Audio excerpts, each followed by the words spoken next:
kingdom reverted to Beowulf. He ruled it well for 50 years, grew old and wise as warden of the land. Until one began to dominate the dark, a dragon on the prowl, from the steep vaults of a stone-roofed barrow where he guarded a hoard. There was a hidden passage, unknown to men, but someone managed to enter it and interfere with the heathen trove. He had handled and removed a gem-studded goblet. It gained him nothing, though with the thief's wills he had outwitted the sleeping dragon that drove him into rage, as the people of that country would soon discover. The intruder who broached the dragon's treasure and moved him to wrath had never meant to.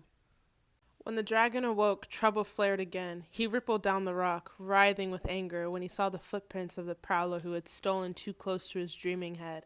So may a man not marked by fate easily escape exile and woe by the grace of God. The horde guardian scorched the ground as he scoured and hunted for the trespasser who had troubled his sleep. Hot and savage, he kept circling and circling the outside of the mound.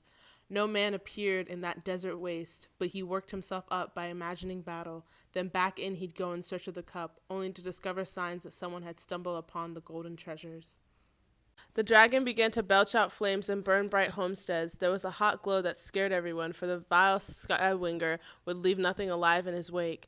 Everywhere the havoc he wrought was in evidence. Far and near, the Gate nation bore the brunt of his brutal assaults and virulent hate. Then Beowulf was given bad news, a hard truth. His own home, the best of buildings, had been burnt to a cinder, the throne room of the Gates. It threw the hero into deep anguish and darkened his mood. The wise man thought he must have thwarted ancient ordinance of the eternal Lord, broken his commandment. After many trials, he was destined to face the end of his days in this mortal world, as was the dragon, for all his long leasehold on the treasure. Yet the Prince of the Rings was too proud to line up with a large army against the sky plague. He had scant regard for the dragons as a threat, no dread at all of its courage or strength, for he had kept going often in the past, through perils and ordeals of every sort. Many a skirmish I survived when I was young, and many times of war I remembered them well. At 7, I was fostered out by my father, left in charge of my people's lord. King Hethril kept me and took care of me, was open-handed, behaved like a kinsman. Men-at-arms, remain here on the barrow, safe in your armor to see which of us is better in the end at bearing wounds in a deadly fray. This fight is not yours, nor is it up to any man except me to measure his strength against the monster, or to prove his worth. I shall win the gold by my courage, or else mortal combat, doom of battle, will bear your lord away. The Lord of the Gates unburdened his breast and broke out in a storm of anger. Under the gray stone, his voice challenged and resounded clearly. Hate was ignited. The horde guard recognized a human voice. The time was over for peace and paralysing. Pouring forth in a hot battle fume, the breath of the monster burst down from the rock. There was a rumble underground. Down there in the barrow, Beowulf the warrior lifted his shield. The outlandish thing writhed and convulsed viciously, turned on the king, whose keen-edged sword, an heirloom inherited by ancient right, was already in his hand. Roused to fury, each antagonist struck terror in the other. So the king of the Gates raised his hand and struck hard at the enameled scales, but scarcely cut through. The blade flashed and slashed, yet the blow was far less powerful than the hard-pressing king had needed at that moment. The mound keeper went into a spasm and spouted deadly flames. When he felt the stroke, battle fire billowed and spewed. Beowulf was foiled of a glorious victory. The glittering sword, infallible before that day, failed when he unsheathed it, as it never should have. For the son of Ecgtheow, it was no easy thing to have to give ground like that and go unwillingly to inhabit another home in a place beyond, so every man must yield the leasehold of his days. His name was Wiglaf, son of Wehostan, a well-regarded shifling warrior related to Alftir. When he saw his lord tormented by the heat of the scalding helmet, he remembered the bountiful gifts bestowed on him, how well he lived among the Waymundings, the freehold he inherited from his father before him. And now the youth was to enter the line of battle with his lord, his first time to be tested as a fighter. His spirit did not break, and the ancestral blade would keep its edge, as the dragon discovered as soon as they came together in the combat. Then the bane of that people, the fire-breathing dragon, was mad to attack for the third time.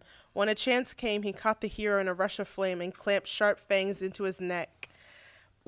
Beowulf's body ran wet with his lifeblood. It came welling out. Once again the king gathered his strength and drew a stabbing knife he carried on his belt, sharpened for battle. He stuck it deep into the dragon's flank. Beowulf dealt it a deadly wound. They had killed the enemy. Courage quelled his life. That pair of kinsmen, partners in nobility, had destroyed the foe. So every man should act, be at hand when needed, but for now for the king, this would be the last of his many labors and triumphs in the world. His mortal wounds, he still spoke, for he well knew his days in the world had been lived out to the end. His allotted time was drawing to a close. Death was very near.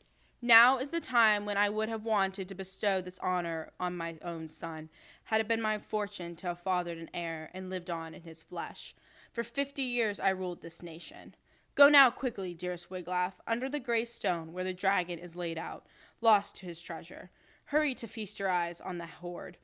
Away you go. I want to examine that ancient gold. Gaze my fill on those garment jewels. My going will be easier for having seen the treasure, a less troubled letting go of the life and the lordship I have long maintained. The last of us, the only one left of the Wagemans. Fate swept us away, sent my whole brave, high-born clan to their final doom. Now I must follow them.